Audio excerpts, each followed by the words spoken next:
Hi guys, welcome back to another video of gym triggered be fit be hot. So आज जो मेरे साथ है वो है मेरे दोस्त रोहित गुप्ता, जो इज लाइक अ बिगिनर। इसने जस्ट रिसेंटली जिम स्टार्ट किया है और मेरे साथ है मेरे फिटनेस ट्रेनर रुपेश जी, जो इसको ट्रेन करेंगे। Basically as like a beginner आप क्या क्या वर्कआउट फॉलो कर सकते हो when you are like going to a gym और लाइक आप न्यू कमर हो जिम में।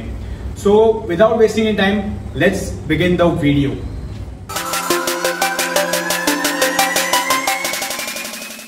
ये मेरा फर्स्ट मेंबर अभी जिम ज्वाइन किया है। जिम के बारे में कुछ ए टू लेके सी डी तक कुछ पता नहीं है, तो मुझे अभी उसको 3 महीने में कुछ अच्छा रिजल्ट देना है। तो मैं इसका पहला टेस्ट करूंगा, फ्लेक्सिबिलिटी क्या है, इसके बॉडी में स्ट्रेंथ लेवल क्या है, इसका डाइट प्लान क्या है, उस समय डिस्कस करने के बाद उसको वर्कआउट शेड्यूल दे दूंगा। तो ये अभी मैं आज से उसका चालू करूँ। Okay done. आज फर्स्ट डे इसका वर्कआउट होगा, तो मुझे पहले उसके फ्लेक्सिबिलिटी चेक करने के लिए मुझे स्ट्रेचिंग वर्कआउट लेना पड़ेगा और वार्म अप लेना पड़ेगा।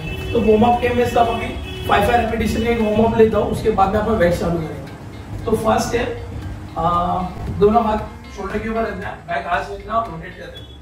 Elbow 1 2 3 4 5। Okay relax, reverse 1 2 3 4 5। Okay hand up down 1 2 order 3 थोड़ा नीचे जाओ 4 5। ब्रीथिंग नॉर्मल रहेगा, इन आउट करते रहना आपको। Okay relax 1 2 3 4 5। Okay front bending, जितना आपको नीचे जा सकते हो उतना नीचे जाना और ऊपर आना है। नीचे जाना ब्रीथिंग करना, ऊपर आना है ब्रीथ आउट करना है। 1 2 3। Okay done. तो ये आपका बॉडी का पूरा शरीर का स्ट्रेचिंग हो गया, वार्म अप हो गया। तो अभी लोअर के लिए कर रहे हैं। तो फर्स्ट है आपके rotation 1 2 3 4 5। Okay reverse 1 2 3 4 5। Okay front bending 1 2 3 4 5। Second है फ्रंट बेंडिंग 1 जितना ऊपर उठा सो जितना ऊपर उठा 1 2 3 4 5। ओके सेकंड है 1 2 3 4 5। ओके साइड की 1 2 3 4 5। Okay secondly 1 2 3 4 5। Okay rotation 1 2 3 reverse 1 2 3 up down 1 2 3। Secondly rotation 1 2 ऊपर डाउन 3 रिवर्स 1 2 3 अप डाउन। तो ये हो गया अपर टू लोअर बॉडी का फुल बॉडी वार्म अप। ये आपको वर्कआउट के पहले 3 से या 5 मिनट आपको ये वार्म अप रेगुलर ही करना है। इसके फायदे क्या है, क्योंकि आपका आगे का जो 41 मिनट्स का सेशन रहेगा उसमें आपका वर्कआउट फ्लेक्सिबिलिटी, आपको क्रैम्प नहीं आएगा। तो ये होना बहुत जरूरी है, क्योंकि कोई भी लोग गाने करके जो वर्कआउट करते हैं वो रॉन्ग है, इंजरी होने का चांसेस ज्यादा होते हैं। ठीक है, अब ये बिगिनर है तो मुझे इसको आज first day full body workout करवाना है। तो ये मैं आज से इसको चालू कर रहा हूँ। वार्म अप तो अपना हो गया है, तो अभी फर्स्ट हम पुशअप से चालू करते हैं। तो अभी मुझे देखना है इसके बॉडी में स्ट्रेंथ कितना है, तो मुझे बिगिनर लेवल का पुशअप चालू करना पड़ेगा। तो अभी ये मेल है, इसके पहले फीमेल रहता था तो मैं बॉल पुशअप से चालू करता था। मेल में ऑब्वियसली थोड़ा इंटेंसिटी अच्छा रहता है, टेस्टोस्टेरोन हार्मोन्स की वजह से वो इनबिल्ट रहते हैं। तो इसके लिए मैं डायरेक्ट फ्लोर पे ले रहा हूँ, सेकंड जो पोजीशन पुशअप से उससे चालू है। तो नी टच करके आप फर्स्ट पुशअप मान लेना। मुझे सिर्फ चेक करना है इसका शोल्डर स्ट्रेंथ कितना है। 1 2 3। Okay done. तो इसका शोल्डर का स्ट्रेंथ काफी अच्छा है, तो मैं ट्राई करूंगा सेकंड जो अपने है, थर्ड जो ऑप्शन है फोर्थ वाला पुशअप टो के ऊपर, तो उसको आता है क्या नहीं। तो उसके बाद में मैं यही कंटिन्यू कर लूंगा उससे। और सेकंड है तो टो के ऊपर, इसमें क्या बैक आर्च रखना है, चेस्ट आउट करना है, पीछ ऊपर लेना है, डाउन डाउन नीचे up. Lovely 1 2 3 last 2। Come on 1 go up up up. Okay okay आराम से। तो पुशअप्स के लिए स्ट्रेंथ काफी अच्छा है, धीरे धीरे एक आधा करके हम बढ़ा देंगे। तो अपन वर्कआउट के लिए चालू करेंगे। बिगिनर के लिए जो वर्कआउट होता है वो अपन आज से इसको चालू करने वाले हैं। थोड़ा पानी पीना है। फिर ये अपन क्या करेंगे, कंपाउंड मूवमेंट लेंगे। जैसे उसमें आता है एक से ज्यादा, मतलब 2 से ज्यादा मसल, जैसे कि चेस्ट हो गया। चेस्ट वर्क करने के टाइम में इसको अपर बॉडी में चेस्ट का वर्कआउट भी हुआ, शोल्डर का भी हुआ, ट्राइसेप्स का भी हुआ। तो इसका स्ट्रेंथ चेक करने के लिए पहले जो 10 दिन 8 दिन जो वर्कआउट लेते हैं जिम में, हर जिम में वो अपर बॉडी सर्किट ट्रेनिंग लेता है और लो बॉडी का सर्किट ट्रेनिंग लेता है। तो आज से मैं इसको अपर बॉडी सर्किट ट्रेनिंग चालू कर रहा हूँ। तो स्टार्ट, आ जाओ। First incline chest press, body weight के हिसाब से, स्ट्रेंथ के हिसाब से मैं इसको दे रहा हूँ एकदम छोटे डंबल्स। उसमें हर वर्कआउट के 2 सेट रहेंगे और 10-10 रेपिटेशन रहेंगे, ठीक है। तो फर्स्ट चालू करें इंक्लाइन चेस्ट प्रेस। बैठो। इंक्लाइन चेस्ट प्रेस क्यों चालू करें, क्योंकि ये कंपाउंड मूवमेंट है, इसमें 2 से ज्यादा मसल्स आ जाते हैं, तो इसीलिए अपन इंक्लाइन से चालू करें। क्योंकि ज्यादा से ज्यादा मसल जितना वर्क करेंगे उतना बॉडी में आपका फैट लॉस अच्छा होगा। 1 अब breathe out, down breathe, 10 reps। Full elbow full extend करना, down up down up down, सब रिलैक्स। ये incline, okay, incline chest press है। इसमें आपको अपर चेस्ट और ट्राइसेप्स और अपन फ्रंट शोल्डर, एंटीरियर जो बोलते हैं, तो तीनों मसल वर्क होते हैं। तो इसमें आपने एक सेट किया है, तो ऐसे आपको 2 सेट करना है। तो एक्चुअली फर्स्ट डे तो मैं तो एक सेट ही ले रहा हूँ, क्योंकि बाद में इसका स्ट्रेंथ मुझे बहुत कम लग रहा है, क्योंकि हर ट्रेनर आपको स्ट्रेंथ देख के ही वर्कआउट देते हैं। तो मेरे हिसाब से कि इसको एक सेट आज के दिन के लिए काफी रहेगा, तो मैं आज चालू कर रहा हूँ। तो इंक्लाइन हो गया, इंक्लाइन चेस्ट प्रेस हो गया। तो सेकंड है इंक्लाइन फ्लाई। तो सेम नंबर से आप नीचे बैठना बेंच के ऊपर, फ्लाई करना है आपको अभी। ये सेकंड वेरिएशन है। अब ये फ्लाई से आपका पेक्टोरियल मेजर पूरा मसल्स चेस्ट का वर्कआउट होता है, पेक्टोरियल मेजर उसको बोलते हैं। ये फ्लाई से वर्कआउट होता है, आइसोलेट मसल ये वर्कआउट है। तो पूरा का पेक्टोरियल मेजर मसल्स फ्लाई में वर्क होता है। तो इससे आपका चेस्ट का 100% वर्कआउट इसमें हो जाएगा। इससे 2-2 सेट लेना है बिगिनर के लिए। Okay, relax. तो एक मसल का वर्कआउट इसका हो गया है। सेकंड लेना है स्टैंडिंग ओवरहेड शोल्डर प्रेस।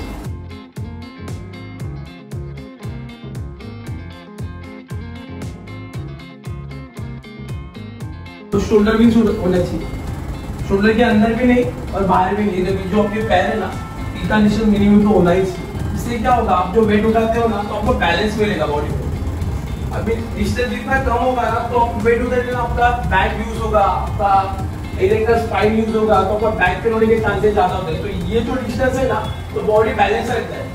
तो पुश कर देना, नी से पुश करोगे तो भी चलेगा, तो बैक के ऊपर प्रेशर नहीं आएगा आपको। इसलिए जो भी आप शोल्डर पे मारोगे तो कभी भी ध्यान रखना, पहले स्टांस आपका ज्यादा है, वो शोल्डर भी चल रहे हैं, कम करो और कम करो और कम करो। बस बैक फुल आर्च रखना है, चेस्ट आउट रखना है, शोल्डर के ऊपर डंबल्स रखो और थोड़ा ऊपर यहाँ पे। यहाँ से आपका स्टार्टिंग पॉइंट होना चाहिए और इंसर्शन पॉइंट यहाँ पे होना चाहिए। लो नीचे, लो नीचे, आराम से 5, slowly down, up, slow down, up, up, breathe out, down, breathe in, up, breathe out, breathe in, out, in. Okay, relax. ये आपका हो गया overhead shoulder press anterior shoulder के लिए। ओके, तो सेकंड है आपको करना है side lateral, dumbbell side lateral. ये मिडिल लेने के लिए वर्क होता है। इसमें भी सेम आपके जो पैर के डिस्टेंस है, तो शोल्डर भी रखना है, बैक को आर्च रखना है। एक मिनट मारना मत, डंबल्स नीचे रखो। डंबल जब नीचे रखते हो तो बॉडी को टच नहीं करना है, बॉडी से थोड़ा दूर रखना है। बॉडी को पहले पोजीशन में लेना, बैक आर्च करके।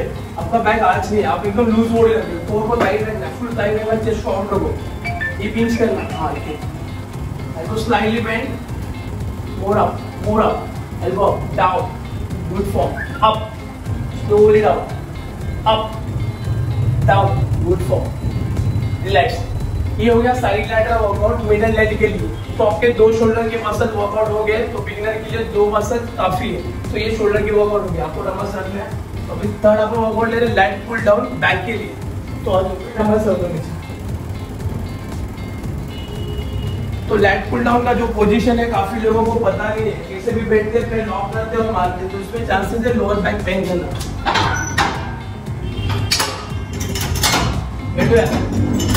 पहले कोई भी मेंबर आएगा, जो भी कोई रहेगा, तो उसको पहले देखना है कि उसका फॉर्म क्या है।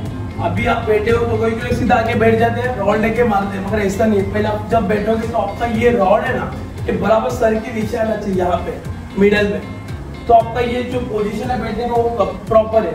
जो अपने स्टांस है नीचे लेग, वो लेग है ना ये रो को फुल टच होना है, अभी सब टच नहीं है, मतलब ये लॉक नहीं हुआ, तो पूरा ये अभी लॉक हो गया, तो ये ऊपर छोड़ते टाइम बॉडी ऊपर आएगा नहीं, तो ये सेकंड है। थर्ड है बैक आर्च रखना है, फुल बैक आर्च, यही पोजीशन चाहिए मुझे। और जो ट्रेनर है या जो भी पार्टनर है तो उसको क्या हेल्प करना है, सिर्फ ये रॉड पकड़ के उसके हाथ में देना है बस, क्योंकि उसका पोजीशन गलत ना है।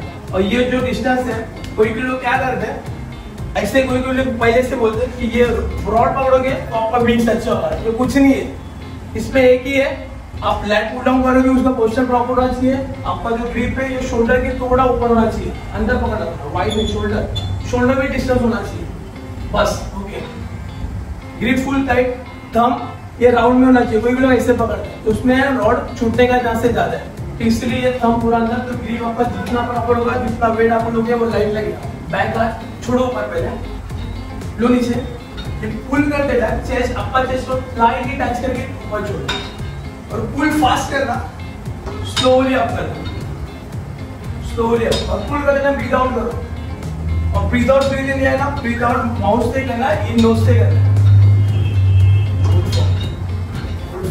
ये ऐसी बैक आज chest up, breathing breathe out proper हो रहा है, तो ये प्रॉपर पोस्चर, रिलैक्स। ये हो गया लैट पुल डाउन बैक के लिए, लैटिसियम डोर्सा ये मसल्स का नाम है, इसके लिए आपको बैक के लिए आपका लैट पुल डाउन करते हैं। अभी सीटेड रोइंग इज पे सेकंड एक्सरसाइज, अब उठ जाओ सर, इसमें भी सेम आपको यहाँ पे बैठना है, तो बैठो, सीट के ऊपर बैठो, दोनों पैर ये रॉड के ऊपर, ये रॉड के ऊपर पैर भी रखते हैं। कोई लोग क्या करते हैं, ये जो टो है ना वो रखते हैं इसे, तो ये कराते हैं, क्योंकि वेट जितना ज्यादा होगा ना तो ये पैर बाद में ऐसे हिलता है और नीचे फिसलता है, वो फिसलना नहीं चाहिए, इसके लिए ये जो टो है ना आपका थोड़ा ऊपर और हील, इसके बीच में जो गैप रहता है, आर्च रहता है, उसके अंदर रॉड को फंसल है, ठीक है। पकड़ना, बैक आर्च रखना, पुल कर, बैक आर्च छोड़, पूरा छोड़ना, छोड़ो स्लोली,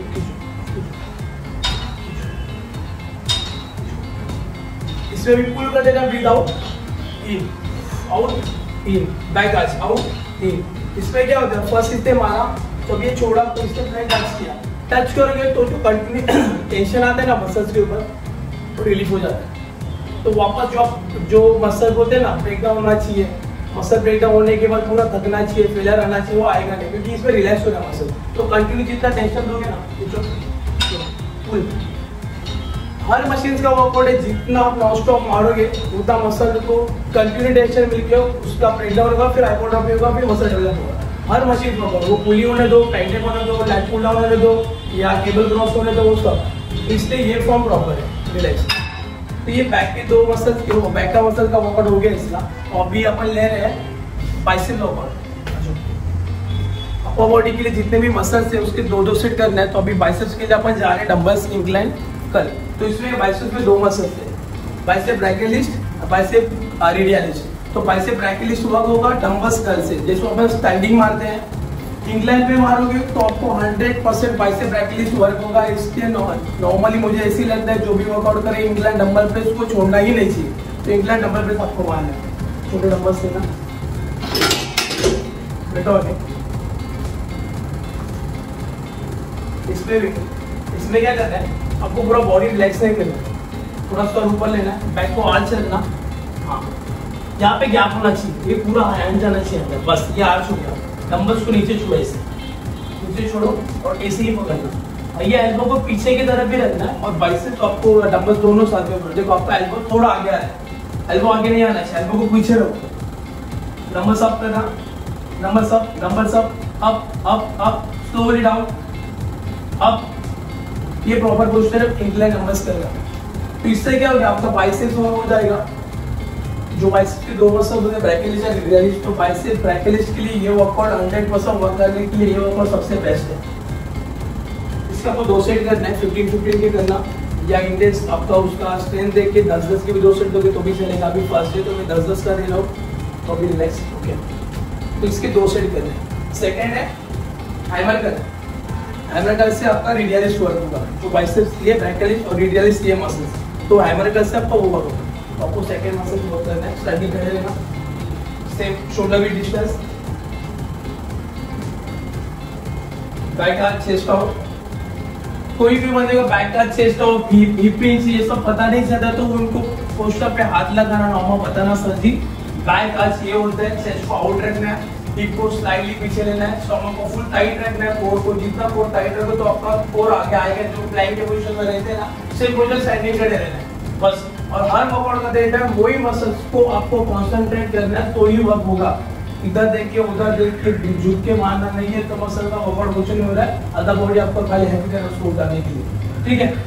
तो इस पे आपको एल्बो क्लोज रखना है, उठा ऊपर, गुड फॉर डाउन, ब्रीथिंग पे कंसंट्रेशन रखना। कभी भी फोर्सिंग चीज उठाओगे तो ब्रीथ आउट ही करना है, छोड़ोगे breathe in, out, up, in nose से, आउट माउथ से, इन नोज से, गुड फॉर। स्टांस भी प्रॉपर है, ये फॉर्म चाहिए क्योंकि इससे क्या होगा आपका बैलेंस नहीं जाएगा। तो जो हैवी भी बैठे तो आप नी को पुश करके से उठा सकते हो। चेस्ट आउट, हिप पिंच थोड़ा ही पीछे लेना, चेस्ट आउट थोड़ा नीचे, हाँ ये फॉर्म चाहिए, ओके डन दो। तो ये दो बाइसेप्स के वर्कआउट हो गए। बाइसेप्स में दो ही मसल्स थे, दोनों का वर्कआउट तो हो गया। अभी लेना है ट्राइसेप एक्सटेंशन, वो डंबल से आपको करना है। तो इसके स्ट्रेंथ के हिसाब से मुझे लग रहा है 110 का जाएगा तो 10 का वेट लेना, आप सिंगल वेट लेना, ऊपर हाँ आ जाओ पीछे, एक ही इसमें क्या करना है, कोई लोग ऐसे पकड़ते हैं, ये ग्रिप, कोई ये ग्रिप पकड़ते हैं, कोई ये ग्रिप पकड़ते हैं। एक्चुअली आपको जो डंबल्स हर कंपनी के अलग अलग, ये अभी जेराई का डंबल्स है, हार्डकोर का अलग रहेगा, दूसरे कंपनी का अलग रहेगा, विंग वुमन का अलग रहेगा, हर वर्कआउट का अलग अलग, सॉरी हर कंपनी का अलग अलग डंबल्स होते हैं। तो सबसे बेस्ट ग्रिप है जो ऊपर का पार्ट है उसको ही पकड़ो, क्योंकि डंबल्स का ये साइज जो रॉड का सबका अलग अलग आता है, किसी से हाथ में बैठता नहीं। तो ये मारने से नहीं थकते लोग, हाथ छूटने से थक जाते हैं तो छोड़ देते हैं, इसलिए ये ग्रिप प्रॉपर है, ये ग्रिप प्रॉपर करना है। तो हम इसके अंदर रखेंगे, इसके ऊपर ही रखेंगे,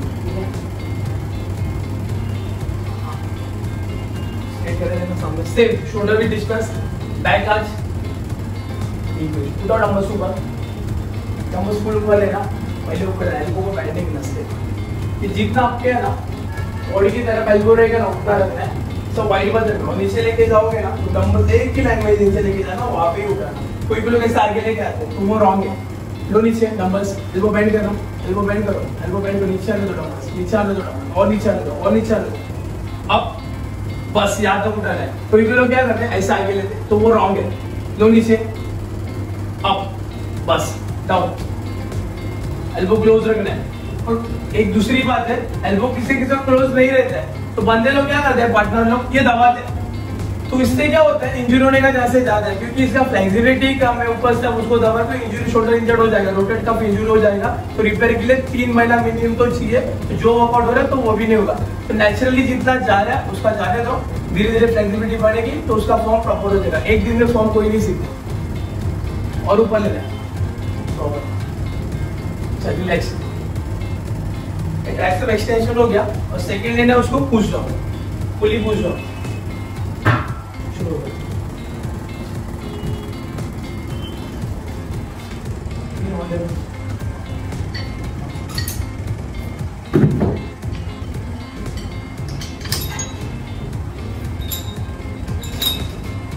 इसमें दो फॉर्म है, तो पुश डाउन का फॉर्म एक्चुअली बैक आर्च रख के ये फॉर्म है, जैसे टायर में हवा भरते हैं, ये फॉर्म है। तो ये सीखने के पहले आपको ना नॉर्मल बेसिक एक फॉर्म है, बैक आर्च रख के ये 90 डिग्री तक लेना है, फिर नीचे 1 2 नीचे पूरा स्ट्रेच करना है, अप ब्रीथ इन करना, डाउन ब्रीथ आउट करना, ओके। तो ये फॉर्म बिगिनर के लिए पहले ये फॉर्म सीखना है, डाउन। इसमें देखो अभी इससे क्या लेते टाइम थंब ऊपर है, इसका अंदर इसका ऊपर है, थंब कभी भी ऐसे ही पकड़ना। अभी क्या होता है, अभी वेट लाइट है आपने खींचा नीचे, मगर वेट हैवी रहेगा तो रॉड छूटने के चांसेस है, आपको लग सकते हैं। इसे थंब प्रॉपर ग्रिप पकड़ के रखना। इसमें इसका एल्बो पूरा पीछे लो, आप आगे जाना, आप आगे जाना, नीचे लो रॉड पूरा पूरा नीचे लो, एल्बो क्लोज करना, लो ऊपर धीरे धीरे, और down 1 down 2 down 3, elbow close. ये 90 डिग्री तक ऊपर आना चाहिए और नीचे पूरा जितना जाएगा उतना नीचे लेके जाना, रिलैक्स। तो इसके अभी आपका बॉडी का फुल वर्कआउट हो गया है। तो अभी लास्ट है स्ट्रेचिंग वर्कआउट। इससे क्या होगा, स्ट्रेचिंग वर्कआउट से इसका ब्लड सर्कुलेशन का फ्लेक्सिबिलिटी बढ़ाने के लिए, बाद में जो पेन होता है वो पेन कम करने के लिए स्ट्रेचिंग बहुत जरूरी है। मसल रिलीफ करने के लिए, मसल ग्रोथ करने के लिए स्ट्रेचिंग वर्कआउट होना ही चाहिए। तो लास्ट में आपको कुछ भी करके स्ट्रेचिंग वर्कआउट ये करना है। तो इन्होंने फुल बॉडी वर्कआउट किया, इसलिए मैं इसको मैनुअल स्ट्रेचिंग जो आप घर पे भी कर सकते हो, कुछ सेल्फ स्ट्रेचिंग वो बता रहा हूँ, तो वो आपको करना है। फर्स्ट है पहले खड़े रहना, नॉर्मल खड़े आप। तो ये हाथ स्ट्रेट ऐसे बॉडी के सामने, शोल्डर के सामने, ये आपके 5 फिंगर साथ में लेना, धीरे धीरे अपने तरफ खींचना, आपके बॉडी की तरफ खींचना। और ये जो छोड़ा आपने इसको भी लेके चलना, क्योंकि वो भी आपका बॉडी का पार्ट है, उसको लेके जाने का साथ। ठीक है, तो ये बाइसेप्स का स्ट्रेच हो गया। और हर बॉडी का वर्कआउट जो अपन बाइसेप एक्सटेंशन करते हैं, बाइसेप्स कर्ल करते हैं, सॉरी, तो कर्ल करते टाइम अपन जो बॉडी के पास लेते हैं, अभी स्ट्रेचिंग करते टाइम बॉडी से दूर लेना हर चीज को, तो वो स्ट्रेचिंग हो जाता है। जैसे कि अभी बाइसेप्स के टाइम में अपन ने बॉडी के बाद लंबस थे, स्ट्रेचिंग के टाइम में उसको पीछे छोड़ दिया, मतलब बॉडी से दूर लिया, तो बॉडी का मतलब मसल का स्ट्रेचिंग भी प्रॉपर हो जाएगा। तो इसमें आपको है ना 10 से 20 काउंट होल्ड करके उसको फील करना है मसल्स को।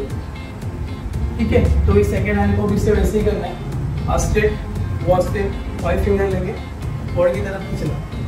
तो ये अपना स्ट्रेच हो जाएगा। ओके, ये बाइसेप का स्ट्रेच हो गया। सेकंड फोर आर्म्स, अभी जो ऐसे आता उल्टा करना है, सेम आपके बॉडी की तरफ खींचना। हाँ, स्लोली, एकदम जोर से भी मत, फील करो, धीरे धीरे धीरे धीरे 10 काउंट में जितना धीरे धीरे आप खींच सकते हो बॉडी की तरफ उतना खींचना है। तो आपका ये फोर आर्म्स का स्ट्रेचिंग हो गया। दोनों से भी करो। Okay, relax. तो ये आपका बाइसेप का फोर आर्म्स हो गया। अभी क्या है, शोल्डर। तो शोल्डर के लिए कोई सी भी बॉल या कोई भी ऐसे चाप पे आप हाथ रख सकते हो, स्ट्रेच कर सकते हो, शोल्डर का करना है, ऐसा हाथ रखना है और बॉडी को फिर करना है, बस। ये शोल्डर का स्ट्रेच। ठीक है, जितना आपको स्ट्रेच आ जाएगा वो पार्ट उधर आपको होल्ड करके फिर धीरे धीरे लेके जाना है, बॉडी को पूरा ट्विस्ट करना, पूरा धीरे धीरे ट्विस्ट करना। तो यहाँ पे स्ट्रेच हो जाएगा, शोल्डर का स्ट्रेचिंग है। सेकंड है स्ट्रेच करो, बॉडी को डाउन करो। शोल्डर का स्ट्रेचिंग हो गया। फिर ट्राइसेप्स का हाथ ये शोल्डर के ऊपर रखो, ऊपर रखो, ये हाथ से एल्बो को करना, आपके तरफ खींचना है और एल्बो को अपोजिट जगह पे खींचना है, मतलब दोनों एक दूसरे को खींचेंगे, तो आपका ये ट्राइसेप्स का स्ट्रेच होगा। ये एल्बो ये साइड आएगा, ये हाथ से एल्बो को पीछे खींचेगा, तो आपका ये ट्राइसेप्स का स्ट्रेचिंग हो गया। सेम हाथ से करना। Okay, relax. तो आपका शोल्डर का हो गया, ट्राइसेप्स का हो गया, बाइसेप्स का हो गया, फोर आर्म्स का। अभी चेस्ट का, चेस्ट के लिए एक बॉल पकड़ना, बॉल नहीं रहेगा तो कौन सा भी जो रॉड रहेगा या कोई पोल रहेगा या कोई पिलर रहेगा, कोई भी पकड़ना, वहां पे आपके जो हाथ है उसको चेस्ट के बाजू में रखना है और धीरे धीरे आगे चेस्ट को पुश करना है। ओके,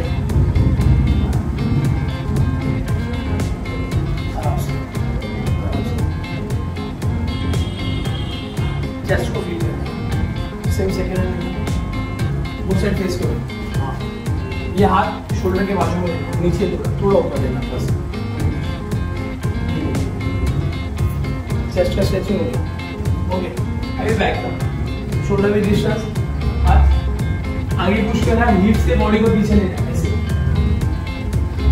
टेबल टॉप होल्ड करना, इसको पीछे नहीं बैठ देना, पीछे लेके जाना, बॉडी को आगे पुश करो। तो आपका ये लैट्स फुल स्ट्रेच हो रहा है, आपका स्पाइन स्ट्रेच हो रहा है, प्रॉपर स्ट्रेच करो। काउंट करना, 20 काउंट करना, मिनिमम 10 to 20 काउंट ही करना। वैसे आपको 3 सेट करना है एक स्ट्रेचिंग के लिए। रिलैक्स। बैक का हो गया, शोल्डर का हो गया, बाइसेप्स का हो गया, ट्राइसेप्स का हो गया। अब तो फुल बॉडी का मतलब फुल बॉडी का मसल का आपका स्ट्रेचिंग भी हो गया। तो आज के अंदर सेशन में आपको बॉडी